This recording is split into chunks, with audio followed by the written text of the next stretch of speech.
സർഗാത്മകതയെ ഉണർത്തുന്ന ഇത്തരം സായാഹ്നങ്ങൾ നമ്മുടെ അകത്ത് ചില വെളിച്ചങ്ങളെയും ചില ചിന്തകളെയും നിക്ഷേപിക്കുകയും നമ്മൾ തന്നെ എന്തിനാണ് ജീവിക്കേണ്ടത്, എങ്ങനെയാണ് മുന്നോട്ട് പോവേണ്ടത് എന്നതേക്കുറിച്ചുള്ള ആലോചനകൾ നമ്മിൽ നിറയ്ക്കുകയാണ് ചെയ്യുന്നത്. ആ നിലക്ക് സാംസ്കാരികമായ ഏത് സംഗമങ്ങളും വളരെ ആഹ്ലാദകരവും വളരെ ആലോചനാ നിമഗ്നവുമാണ്. നമ്മളെ എന്ത് ചെയ്യണമെന്ന് പ്രേരിപ്പിക്കുന്ന, അതേക്കുറിച്ച് നമ്മെ ആലോചിപ്പിക്കുന്ന സംഗമം സാംസ്കാരികം എന്നാണ് നമ്മൾ ഇത്തരം സംഗമങ്ങളെക്കുറിച്ച് പറയുക. സാംസ്കാരികം, സംസ്കാരവുമായാണ് അത് ചേർന്ന് നിൽക്കുന്നത്, കൾച്ചറുമായി. എന്താണ് ഒരാളുടെ കൾച്ചർ, എന്താണ് ഒരു സൊസൈറ്റിയുടെ കൾച്ചർ, ഒരു നാടിൻ്റെ കൾച്ചർ? അത് അവരുടെ ജീവിത രീതിയുടെ ഒരു ആകത്തുകയാണ്. ആ ജീവിത രീതിയെ രൂപപ്പെടുത്തുന്ന അനേകം ആശയങ്ങൾ, അനേകം ചിന്തകൾ, അതിൽ ഒട്ടുമിക്കതും അവരുടെ തന്നെ ജീവിതാനുഭവങ്ങളുമായി വല്ലാതെ ഇഴചേർന്ന് നിൽക്കുന്നതായിരിക്കും. ചരിത്രവുമായി, ഒരു നാടിൻ്റെ കഥയുമായി, ഒരു നാടിൻ്റെ രൂപപ്പെടലുമായി അങ്ങേയറ്റം ചേർന്ന് നിൽക്കുന്നതായിരിക്കും അവരുടെ സംസ്കാരം.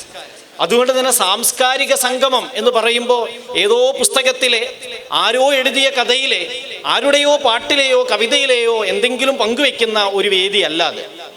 അതുകൊണ്ട് തന്നെ നമ്മളൊരു കഥ പറയുമ്പോൾ, ഒരു കവിത ചൊല്ലുമ്പോൾ, ഒരു പാട്ട് പാടുമ്പോൾ അത് നമ്മിലേക്ക് ചേരുമ്പോഴാണ് അതൊരു സാംസ്കാരിക പരിപാടിയായി മാറുന്നത്. അപ്പോഴാണ് അത് സംസ്കാരത്തെ ഉദ്ദീപിപ്പിക്കുന്നത്. അങ്ങനെയാവുമ്പോൾ നമ്മൾ നമ്മുടെ സംസ്കാരത്തെക്കുറിച്ച് ആലോചിക്കും, നമ്മൾ എന്താണ് ചെയ്യേണ്ടത് എന്ന് ആലോചിക്കും. ദസ്തയേവ്സ്കിയുടെ പ്രസിദ്ധമായ കൃതിയാണ് കാരമസോവ് സഹോദരന്മാർ, ബ്രദേഴ്സ് കാരമസോവ്. വായിച്ചു പോകുമ്പോൾ ആദ്യം ഒരു കുടുംബകഥ പോലെ തോന്നുമെങ്കിലും അതിൻ്റെ അവതരണത്തിനകത്തേക്ക് നമ്മൾ കയറുമ്പോൾ നമുക്ക് മനസ്സിലാവും അത് മനുഷ്യർ അഭിമുഖീകരിക്കുന്ന അനേകം കുഴഞ്ഞുമറിഞ്ഞ പ്രശ്നങ്ങളുടെ രൂക്ഷതയെക്കുറിച്ച്, അതിന് പരിഹാരം കാണേണ്ടതിനെ കുറിച്ചാണ് അത് സംസാരിക്കുന്നത് എന്ന്. ഒരാളെ ആശയരാഹിത്യം എവിടെ എത്തിക്കുമെന്നതിൻ്റെ രൂക്ഷതയാണത് കാണിക്കുന്നത് എന്ന്. അപ്പോൾ നമ്മൾ നമ്മുടെ നാടിനെ അതിനകത്ത് കാണും, നമ്മുടെ ചുറ്റുവട്ടത്തെ, നമ്മുടെ കുടുംബങ്ങളെ അതിനകത്ത് കാണും. അങ്ങനെ കാണാൻ കഴിയുമ്പോൾ അതൊരു സാംസ്കാരിക വായനയായി മാറും. അതുകൊണ്ട് തന്നെ സാഹിത്യോത്സവം മുന്നോട്ട് വയ്ക്കുന്ന സന്ദേശം സാംസ്കാരിക പരിപാടികളെ അതിൻ്റെ സംസ്കാരത്തിൽ നിലനിർത്തുക, അതിനെ നാടിനോട് ചേർത്തു തന്നെ നിലനിർത്തുക, അതിനെ അബദ്ധസഞ്ചാരങ്ങൾക്ക് കൊടുക്കാതിരിക്കുക. അതിന് ഉണർന്നു നിൽക്കാൻ നമുക്ക് കഴിയണം, അതിന് ഉണർന്നു നിൽക്കാൻ നമുക്കാവണം. നമുക്ക് സാംസ്കാരിക പരിപാടികളെ വിമർശിച്ച് മുന്നോട്ട് പോകാനാവുമോ? ഒട്ടുമാവില്ല. കാരണം സാംസ്കാരിക പരിപാടികൾ നമ്മുടെ സംസ്കാരത്തെ രൂപപ്പെടുത്തുക വഴി നമ്മെ തന്നെ രൂപപ്പെടുത്തിയതും രൂപപ്പെടുത്തുന്നതുമാണ്. അപ്പോൾ എല്ലാ സാംസ്കാരിക പരിപാടികളെയും പൊതുസമൂഹം, പുതുതലമുറ കൊണ്ടുവരുന്ന എല്ലാ പരിപാടികളെയും കണ്ണുമടച്ച് വിശ്വസിക്കാൻ പറ്റുമോ? അവയെല്ലാം ഇടപെട്ട് സൗഹൃദത്തോടെ അതിനെ തലോടി തടവി അതിനെ വേണ്ട രൂപത്തിലേക്ക് കൊണ്ടുപോകാൻ നമുക്കാവണം. അങ്ങനെ ഒരു തലോടലാണ് സാഹിത്യോത്സവം, അങ്ങനെ ഒരു മൃദുവായ ഇടപെടലാണ് സാഹിത്യോത്സവം. നിങ്ങൾക്ക് ഇപ്പുറത്ത് നിന്ന് എന്തു ചെയ്യാനാവും? എല്ലാവരും നശിച്ചു പോകുന്നേ എന്ന് കരയാനാണോ നിങ്ങൾക്കാവുക എന്ന ചോദ്യത്തിന് സർഗാത്മകമായൊരു മറുപടിയാണ് സാഹിത്യോത്സവം മുന്നോട്ട് വയ്ക്കുന്നത്. സർഗാത്മകമായൊരു മറുപടി. അങ്ങനെ സർഗാത്മകമായ മറുപടികൾ, സർഗാത്മകമായ പ്രയോഗങ്ങൾ നമുക്ക് അകത്ത് വരുമ്പോൾ നേരത്തെ സൂചിപ്പിച്ചതുപോലെ നമ്മുടെ അകത്തൊരു നനവ് പടരും. അത് നമ്മെ ആകെ നനയിക്കും. നമ്മൾ അങ്ങനെ ഒരു പാറ പോലെ ഉറച്ചു നിൽക്കാനാവില്ല എന്ന് നമ്മെ ബോധ്യപ്പെടുത്തും. നമ്മൾ അലിയും. അങ്ങനെ നമ്മൾ അലിയിക്കുന്നതെന്തോ അതാണ് ഒരു കഥ, നമ്മെ അലിയിക്കുന്നതെന്തോ അതാണ് ഒരു സാംസ്കാരിക സംഗമം. അങ്ങനെ അലിയിക്കുമ്പോൾ നമ്മൾ മനസ്സിലാക്കും പ്രതിരോധത്തിന് നല്ല വഴികളുണ്ട് എന്ന്. പ്രതിരോധത്തിന്, പ്രതിഷേധത്തിന്, അതുപോലെ തന്നെ ചെറുത്തുനിൽപ്പിന്, അതിനെല്ലാം സുന്ദരമായ വഴികളുണ്ട് എന്ന് നമ്മൾ തിരിച്ചറിയും. പുഞ്ചിരി ഒരു പ്രതിരോധ വഴിയാണ് എന്ന് നമ്മൾ തിരിച്ചറിയും. പുഞ്ചിരി ഒരു പ്രതിരോധ വഴിയാണെന്ന് തിരിച്ചറിയും. ഏത് കടുത്ത ഇരുട്ടിനോടും ഏത് കടുത്ത തിന്മയോടും നിങ്ങൾക്കൊരു പുഞ്ചിരി കൊണ്ട് പ്രതികരിക്കാനാവുമെന്ന് എപ്പോൾ തിരിച്ചറിയാനാവുന്നുവോ അപ്പോൾ നിങ്ങളൊരു സർഗാത്മകതയുള്ള മനുഷ്യനാവും. വിശുദ്ധമായ ഖുർആൻ സൂചിപ്പിക്കുന്നുണ്ട് എന്തായിരിക്കും അതിൻ്റെ സൗന്ദര്യമെന്ന്. ഇദ്ഫഅ ബില്ലത്തി ഹിയ അഹ്സനു സയ്യിഅ. നിങ്ങൾക്ക് ഏത് തിന്മയെയും ഏത് അന്ധകാരത്തെയും അത്യധികം ഭംഗിയുള്ള ഒന്നുകൊണ്ട് പ്രതിരോധിക്കാനാവണം. അഹ്സൻ എന്നാണ് ഖുർആൻ പ്രയോഗിച്ചിരിക്കുന്നത്. നല്ല ഒന്ന് എന്ന് മാത്രമല്ല, ഏറ്റവും നല്ല ഒന്ന്. അപ്പോൾ ഗർജിക്കുന്ന ഫാസിസത്തോട് എഴുന്നേറ്റു നിന്ന് നമ്മെ വിജൃംഭിതരാക്കുന്ന വല്ലാത്ത ദ്രംഷ്ടകൾ കാണിക്കുന്ന പൈശാചികതയോട് എങ്ങനെ പ്രതികരിക്കണം? ഏറ്റവും നല്ലത് തിരയണം. ഏറ്റവും നല്ലത് ഞാൻ വിചാരിക്കും ഇതാണ് നല്ലത് എന്ന്. പോരാ, അങ്ങനെ വിചാരിക്കുന്നു എന്നങ്ങ് പറഞ്ഞാൽ പോരാ. അതിലും നല്ലതുണ്ടോ? അന്വേഷിക്കണം, കണ്ടെത്തണം. അപ്പോൾ ഞാൻ എൻ്റെ വാക്കുകൾ സൂക്ഷിച്ച് ഉപയോഗിക്കണം. അങ്ങനെ സൂക്ഷിച്ചുപയോഗിക്കാൻ എൻ്റെ ആവനാഴിയിൽ എത്ര വാക്കുണ്ട്, ആ ചോദ്യം എന്നെ നിരന്തരം കുഴക്കണം, തളർത്തണം.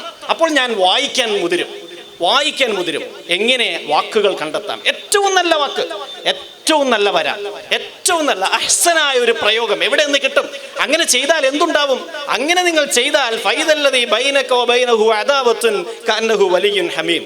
വിശുദ്ധ ഖുർആൻ പറയുന്നു, അങ്ങനെ നിങ്ങൾ പ്രയോഗിച്ചു നോക്കൂ.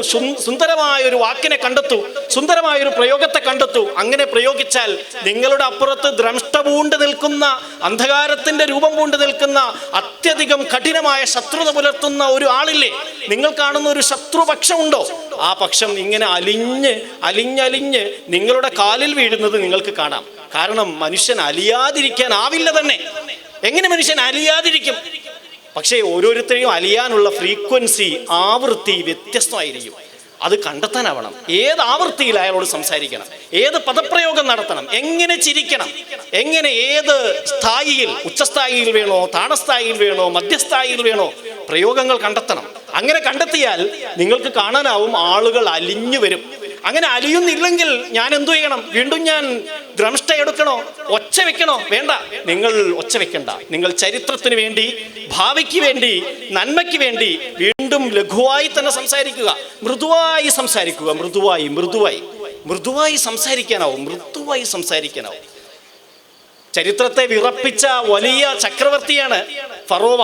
ചരിത്രകാരന്മാരെക്കോ ചരിത്രത്തിന്റെ ബാലപാഠം അറിയുന്നവർക്കോ പരിചയപ്പെടുത്തേണ്ടതില്ല. ഫറോവമാർ എவ்விதമാണ് ചരിത്രത്തിൽ മനുഷ്യത്വത്തെ വളരെ ഭീഭത്സമായി നോക്കിയത് എന്ന് നമുക്കറിയാം. ഫറോവമാരോട് സംസാരിക്കാൻ, ഫറോവ രാജാവിൻ്റെ അടുത്തേക്ക് പോകാൻ മൂസാ നബിയോട് അള്ളാഹു കൽപ്പിക്കുന്നുണ്ട്. സഹോദരനെ കൂടെ വിട്ടുകൊണ്ട് നല്ല ഭാഷണം അറിയുന്ന, നല്ല സംസാരം അറിയുന്ന സഹോദരനെ ഞാൻ കൂടെ തരുന്നു എന്നതാണ് മൂസാ നബിയോട് അങ്ങോട്ട് പോകാനുള്ള ആയുധമായി കൂടെ കൊടുത്തത്. ഞാൻ സഹോദരനെ കൂടെ അയക്കുന്നുണ്ട്, നിങ്ങളുടെ സഹോദരനെ കൂടെ കൂട്ടാം, അയാൾക്ക് നല്ല സംസാര വൈഭവമുണ്ട്. എന്നിട്ട് അവരോട് അള്ളാഹുവിൻ്റെ കൽപ്പന എന്താണ്? വിശുദ്ധ ഖുർആൻ അത് നമുക്ക് വേണ്ടി, ചരിത്രത്തിന് വേണ്ടി, ഭാവിക്ക് വേണ്ടി അത് പറഞ്ഞു വെക്കുന്നു. ഫഖൂലാ ലഹു ഖൗലൻ ലയ്യിനൻ ലഅല്ലഹു യതദക്കറു യഖ്ശ. ആ കഠോര രൂപിയോട് നിങ്ങൾ എങ്ങനെ സംസാരിക്കണം? ഏറ്റവും മൃദുവായി, കവിത പോലെ മൃദുവായ സംസാരം, പൂ പോലെ നനുനനുത്ത സംസാരം. അങ്ങനെ സംസാരിക്കണം നിങ്ങൾ. ആരോടാണ് സംസാരിക്കേണ്ടത്?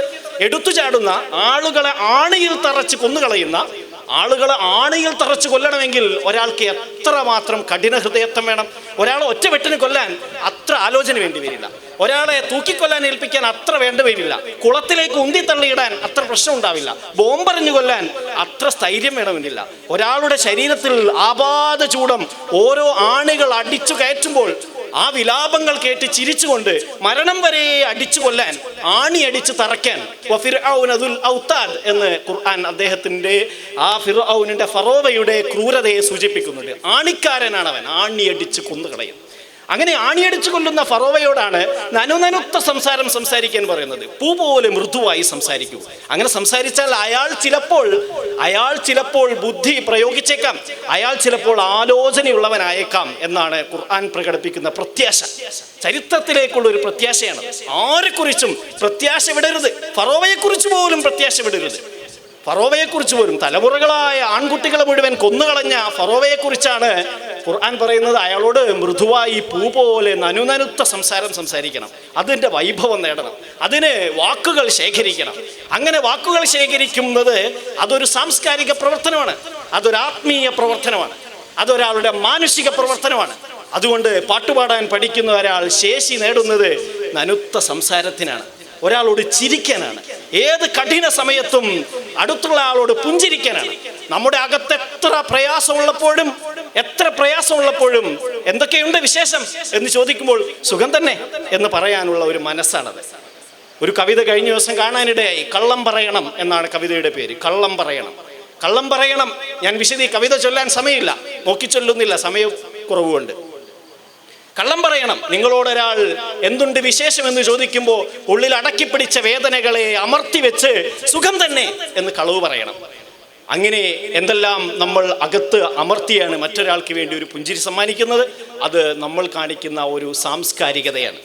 ഞാൻ പറഞ്ഞു വരുന്നത്, അപ്പോൾ സാഹിത്യ പ്രവർത്തനം, സാംസ്കാരിക പ്രവർത്തനം എന്നത് ആരുടെയോ പുസ്തകങ്ങൾ പറയുന്ന, മറ്റെന്താമോ പറയുന്ന, ആർക്കും തിരിയാത്ത ഭാഷയിൽ സംസാരിക്കുന്ന എന്തോ ഒരു അധോലോക അല്ലെങ്കിൽ ഒരു ഉപരിലോക പ്രവർത്തനമല്ല. അത് നമ്മളുടെ ജീവിതവുമായി ചേർന്ന് നിൽക്കുന്ന, നമ്മെ രൂപപ്പെടുത്തുന്ന, നമ്മെ മുന്നോട്ട് പോകാൻ പ്രേരിപ്പിക്കുന്ന ഒന്നാണ്. അങ്ങനെയാവുമ്പോൾ പാട്ട് പാടുന്നവൻ മാത്രമല്ല അതിൻ്റെ ഉത്തരവാദി. പാട്ട് കേൾക്കുന്നവനും പാട്ട് പാടിപ്പിക്കുന്നവനും അവരെല്ലാവരും കൂടി രൂപപ്പെടുത്തുന്ന ഒരു സൊസൈറ്റിയാണ് നമ്മെ മുന്നോട്ട് കൊണ്ടുപോവുക എന്ന പ്രത്യാശയിലാണ് ഈ സാഹിത്യോത്സവം, ഈ പ്രസ്ഥാനം വലിയ എനർജി, വലിയ ഊർജം ചെലവഴിക്കുന്നത്. എൻ്റെ കുട്ടികൾ, ചെറിയ കുട്ടികൾ ഇവിടെ ഈ സദസ്സിലുണ്ട്. അവർക്ക് വേണ്ടി ഞാനൊരു കഥ ചുരുക്കി 2 മിനിറ്റ് കൊണ്ട് പറയാനാവുമോ എന്ന് ശ്രമിക്കാം. കഥയുടെ പേര് വെളുത്ത കുട്ടി എന്നാണ്. വെളുത്ത കുട്ടി. കഥ എഴുതിയയാളെ കേട്ടപ്പോൾ തന്നെ ചിലർക്ക് പരിചയമായി ഉണ്ടാവും. PC കുട്ടിക്കൃഷ്ണൻ എന്ന ഉറൂബ് എന്ന സാംസ്കാരിക നാമത്തിൽ, തൂലിക നാമത്തിൽ അറിയപ്പെട്ട PC കുട്ടിക്കൃഷ്ണനാണ് വെളുത്ത കുട്ടി എഴുതിയത്. പശ്ചാത്തലം ഇതാണ്. ഒരു വേലക്കാരിയുടെ മകൻ ആയ കൊച്ചു പയ്യൻ മുതലാളിയുടെ വീട്ടിൽ വേലക്കാരനായി തന്നെ അമ്മയോടൊപ്പം ജീവിക്കവേ അത്യധികമായ വിശപ്പും പ്രയാസങ്ങളും ദുരിതങ്ങളും കഠിനമായ ജോലിഭാരവും കൊണ്ട് തളർന്ന കുട്ടിയെ ഭക്ഷണത്തിന് വന്നപ്പോഴാണ് മുതലാളി ഓടിക്കുന്നത്, ആ അലക്കുകാരൻ്റെ അടുത്ത് പോയി വസ്ത്രങ്ങൾ മുഴുവൻ വാങ്ങിവാ എന്ന്. കുട്ടി ഓടി അലക്കുകാരൻ്റെ അടുത്തെത്താൻ ദീർഘമായി. മുതലാളിയുടെ കണ്ണിൽ പെടുവോളം ഓടി. പിന്നെ വിശന്ന് വലഞ്ഞ് നടന്നു. പിന്നെ ആൽത്തറ കണ്ട് അതിലിരുന്നു. ചെകുത്താന്മാരുള്ള കാലമാണ് ആ കഥ. അതുകൊണ്ട് ഒരു ചെകുത്താൻ ഈ കുട്ടിയെ എടുക്കുകയും കൊണ്ടുപോവുകയും രക്ഷപ്പെടാൻ ആകെ ഒരു മാർഗമേ പറഞ്ഞുള്ളൂ, എന്നെ തോൽപ്പിക്കണം. എങ്ങനെയാണ് ചെകുത്താനെ തോൽപ്പിക്കുക? എന്ത് മായാജാലം കാണിച്ചാലും അതിൽ വലിയ മായാജാലം ചെകുത്താൻ കാണിക്കും. അവസാനം കുട്ടി ദിവസങ്ങൾ കഴിഞ്ഞ് കണ്ടെത്തി ചെകുത്താനെ തോൽപ്പിക്കാൻ ഒരു വഴിയുണ്ട്. അതെന്താണ്? ചെകുത്താനോട് കുട്ടി ഒന്നുകൂടി ചോദിച്ചു, തോൽപ്പിച്ചാൽ എന്നെ രക്ഷപ്പെടുത്തില്ലേ? രക്ഷപ്പെടുത്തും. എന്നെ അമ്മയുടെ അടുത്ത് എത്തിക്കില്ലേ? എത്തിക്കും. പിന്നെ എന്ത് ചെയ്യും? പിന്നെ ഞാൻ നിന്റെ അടിമയായിക്കൊള്ളാം. ഓക്കെ, എങ്കിൽ തോൽപ്പിക്കാൻ ഞാൻ തയ്യാറാവുന്നു, എൻ്റെ മുഖത്തേക്ക് നോക്കൂ എന്ന് പറഞ്ഞ് ആ കുട്ടി ഒന്ന് പുഞ്ചിരിക്കും. എന്നിട്ട് പറയും ചെകുത്താനോട്, നീ ഒന്ന് പുഞ്ചിരിച്ചേ. ചെകുത്താന് പുഞ്ചിരിക്കാൻ കഴിയില്ല. പുഞ്ചിരിക്കാനാവുമോ ചെകുത്താന്? ചെകുത്താന് പുഞ്ചിരിക്കാനാവില്ല. ചെകുത്താൻ അട്ടഹസിക്കാൻ മാത്രമേ ആവൂ. ചെകുത്താൻ പലതവണ ശ്രമിച്ചു നോക്കി. ദ്രംഷ്ടകൾ, പുറത്തേക്ക് വളരുന്ന പല്ലുകൾ അതിനെ, പുഞ്ചിരിയെ മുഴുവൻ മാറ്റി അട്ടഹാസമാക്കി കളയുന്നു. വലിയ പൊട്ടിച്ചിരികൾ മാത്രമേ അയാൾക്ക് സാധിക്കുന്നുള്ളൂ. പുഞ്ചിരിക്കാനാവുന്നില്ല. അങ്ങനെ ചെകുത്താൻ തോറ്റുപോകുന്നതാണ് കഥ. ആ ചെകുത്താൻ കുട്ടിയെ പിന്നെ രക്ഷപ്പെടുത്തുകയും കുട്ടിയുടെ അടിമയായിരിക്കുകയും ചെയ്തതാണ് കഥയുടെ പിന്നീടുള്ള ഭാഗം. എന്നിട്ട് ചെകുത്താന് രക്ഷപ്പെടാൻ അവസാനം കുട്ടി പറഞ്ഞു കൊടുത്ത വഴി, നീ ഒരു കൊച്ചു കുട്ടിയുടെ വേഷത്തിലേക്ക് മാറുക, എന്നിട്ട് എൻ്റെ അമ്മയുടെ അമ്മിഞ്ഞപ്പാൽ കുടിക്കുക, എന്നിട്ട് വളരുക. അങ്ങനെ വളർന്നാൽ 6 മാസം കൊണ്ട് നിന്റെ ദ്രംഷ്ടകൾ കൊഴിഞ്ഞ് നിനക്ക് ചിരിക്കാനാവും. അങ്ങനെ ചിരിക്കാനായിട്ടാണ് പിന്നെ ആ ചെകുത്താൻ രക്ഷപ്പെടുന്നത്. അതിന് രക്ഷപ്പെടാൻ അവസരം കിട്ടിയപ്പോൾ ചെകുത്താൻ പറയും, ഇനി എനിക്ക് പോവേണ്ട, എനിക്കിങ്ങനെ കുട്ടിയായി ഇവിടെ ജീവിച്ചാൽ മതിയെന്ന്. നോക്കൂ, പുഞ്ചിരിയെ എത്ര സുന്ദരമായാണ് ഒരു കഥയ്ക്കകത്ത് ആവിഷ്കരിച്ചിരിക്കുന്നത്. വളരെ ദീർഘമായ 10-15 പേജുള്ള ഒരു കഥയെ ഞാൻ വളരെ ചുരുക്കി 1/2 പേജിൽ പറയാൻ ശ്രമിച്ചതിൻ്റെ കുറവ് നിങ്ങൾക്ക് അനുഭവപ്പെടും. നിങ്ങൾ ആ കഥ വായിച്ചു നോക്കുമ്പോൾ നിങ്ങൾ ആ കുട്ടിക്കൊപ്പം ജീവിക്കും. അപ്പോൾ നിങ്ങൾക്ക് മനസ്സിലാവും പുഞ്ചിരി എത്ര മഹത്തരമാണെന്ന്. പടച്ചവൻ നമുക്ക് നൽകിയ ഏറ്റവും വലിയ അനുഗ്രഹം ഏത്? പണമാണോ? നല്ല പളവളത്ത വസ്ത്രമാണോ? അല്ലെങ്കിൽ വലിയ ബൈക്കാണോ? ഐഫോണിൻ്റെ പുതിയ മോഡലാണോ എന്ന് നിങ്ങൾ ആലോചിക്കുമ്പോൾ നിങ്ങൾക്ക് മനസ്സിലാവും, എനിക്ക് നൽകപ്പെട്ട അനുഗ്രഹങ്ങളിൽ ഏറ്റവും വിശിഷ്ടമായത് പുഞ്ചിരിക്കാനുള്ള ഒരു മനസ്സാണ്. മനസ്സില്ലാതെ പുഞ്ചിരിക്കാനാവില്ല. നിങ്ങൾക്ക് ചുണ്ടുകൾ കൊണ്ട് പുഞ്ചിരിക്കാനാവില്ല, ഒരിക്കലും ആവില്ല തന്നെ. തെളിഞ്ഞൊരു മനസ്സിൽ നിന്ന് മാത്രമേ പുഞ്ചിരി വരികയുള്ളൂ. അങ്ങനെ പുഞ്ചിരിക്കാനാവുന്ന ഒരു കാലത്തെ സ്വപ്നം കാണുമ്പോൾ നമ്മൾ സാംസ്കാരിക പ്രവർത്തകരാവും. അപ്പോൾ നമ്മൾ സാഹിത്യ പ്രവർത്തകരാവും. അപ്പോൾ നമ്മുടെ പ്രവർത്തനം സാഹിത്യോത്സവങ്ങളാവും. അല്ല, നമ്മുടെ ജീവിതം തന്നെ ഒരു ഉത്സവമായിരിക്കും. നമ്മുടെ ജീവിതം തന്നെ ഒരു സാഹിത്യത്തിൻ്റെ ഉത്സവമായിരിക്കും. നമ്മുടെ ആലോചനകൾ സർഗാത്മകമാവും. അങ്ങനെ സർഗാത്മകമായി ആലോചിക്കുന്നവൻ സർഗാത്മകമായി ജീവിക്കും. ആ സർഗാത്മകതയെ അയൽപക്കത്ത് അനുഭവിക്കാനാവും. അനുരണനങ്ങൾ ഉണ്ടാകും. അവർ പറയും, ഹോ, എന്തൊരു വിശിഷ്ടമായ അയൽവാസിയാണ് എനിക്കുള്ളത് എന്ന് അയൽപക്കക്കാർ വിശേഷം പറയും. അങ്ങനെ വിശേഷം പറഞ്ഞ അനേകം ആളുകൾ ജീവിച്ചു പോയ മണ്ണാണ് ഈ പാനൂരും ഈ കണ്ണൂരും നമ്മുടെ ഈ മലബാർ പ്രദേശങ്ങളും എല്ലാം. അനേകം വിശിഷ്ടരായ മനുഷ്യർ, പുഞ്ചിരിക്കാൻ അറിയുന്നവർ, അയൽവാസികളെ കൊതിപ്പിച്ച ജീവിതം ജീവിച്ചവർ, അസൂയപ്പെടുത്തുമാറ് നിഷ്കളങ്കത കാണിച്ചവർ, അസൂയപ്പെടുത്തുമാറ് നിഷ്കളങ്കത കാണിച്ചവർ.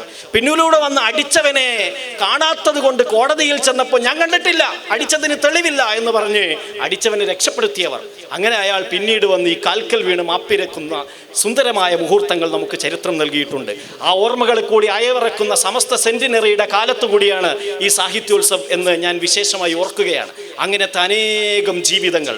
അതുകൊണ്ട് തന്നെ ആ സെന്റിനറി കോൺഫറൻസിന്റെ പ്രമേയമായി നമ്മൾ സ്വീകരിച്ചിരിക്കുന്നത് 100 പ്രകാശ വർഷങ്ങൾ എന്നാണ്. പ്രകാശത്തെ സ്ഫുരിക്കുകയായിരുന്നു അവർ. 100 പ്രകാശിതമായ ജീവിതങ്ങളെ ആണ് സമസ്ത നമുക്ക് സമ്മാനിച്ചത്, ആ പണ്ഡിത ജീവിതങ്ങൾ സമ്മാനിച്ചത്. ഞാൻ പറഞ്ഞു വരുന്നത് നിഷ്കളങ്കമായി ജീവിക്കാനാവും എന്നാണ്. പുഞ്ചിരിക്കാൻ കഴിയും. ദ്രംഷ്ടകൾ താനെ കൊഴിഞ്ഞു പോകും.